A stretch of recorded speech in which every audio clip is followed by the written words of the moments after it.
What is virtue ethics? Virtue ethics is one of the major approaches in normative ethics.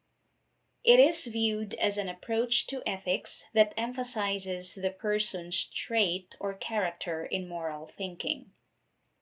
Hence, trait or character is central to virtue ethics, in contrast to the other approaches that emphasizes the consequences of an action, as in the case of consequentialism, or the rules or duties, as in the case of deontological ethics. Therefore, what makes virtue ethics distinct from deontology and consequentialism is that it does not provide the moral agent with specific principles or rules to guide her actions. That is why, in Aristotelian ethics, with which most virtue ethics theorists drew inspiration, practical wisdom is a central category that helps individuals become virtuous. For this reason, virtue ethics deals with broader questions like, what kind of life should I live? What is a good life? And how can I be consistent in my moral actions? Instead of questions like, what ought I do? As in the case of deontology, or will my actions produce greater happiness to the greater number of people in society? As in the case of consequentialism. As we can see, virtue ethics in general does not particularly deal with the rightness or wrongness of specific actions. Rather, with the aid of practical wisdom, virtue ethics guides the moral agent in seeking the good. There are three major forms of virtue ethics taken by contemporary theorists, namely, ethics of care, agent-based theories, and Eudaimonist virtue ethics. The nature and dynamics of virtue ethics can be properly understood through these three main forms. And so, let me briefly explain each. First, the proponents of the ethics of care hold the idea that a moral action centers on social and environmental relationships, in which care or kindness is considered as the main virtue.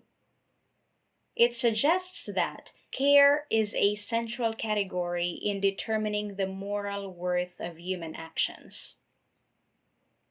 Michael Sloat, a famous ethics professor at the University of Miami, corroborates this point by stating that caring is the primary virtue, and that a morality based on the motive of caring can offer a general account of right and wrong action. Hence, the motive in developing man's moral practices, in which care is the primary virtue, is clearly the main objective of the ethics of care. The ethics of care, therefore, examines moral practices and values, which focuses on moral development. This is made possible through the reformation of practices rather than the use of reason. This notion of reformation of practices, which is to be nurtured and developed into a virtue, is the primary concern of the ethics of care. Agent-based theories, on the other hand, are unitary normative theories. This form of virtue ethics views the status of actions as entirely dependent upon the moral status of an agent's motives and character. As Sloat writes, a warm, agent-based virtue ethics puts a fundamental emphasis on a person's motives, and more particularly on a person's overall morally relevant motivation. Say, for example, an act is morally acceptable if and only if it comes from good or virtuous motivation involving benevolence or caring about the well-being of others, or at least doesn't come from bad or inferior motivation involving malice or indifference to humanity. Thus again, in agent-based theory, an action is right if it expresses a virtuous motive or at least does not exhibit a malicious intention from the agent.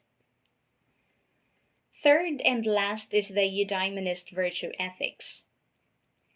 Eudaimonism comes from the Greek word eudaimonia, which can be translated as happiness, well-being, or the good life. For Aristotle, happiness or the good life is the highest goal of man, which can be achieved by a lifetime of actively exercising moral virtues, or arete.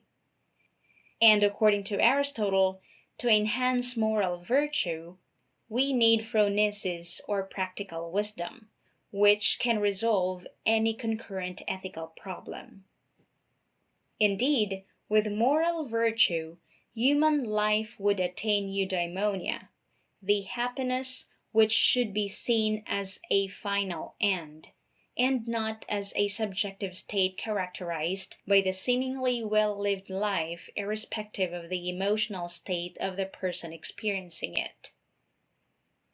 As we can see, Eudaimonist virtue ethics aims for eternal goodness rather than depending on the contingent recurrence of certain actions.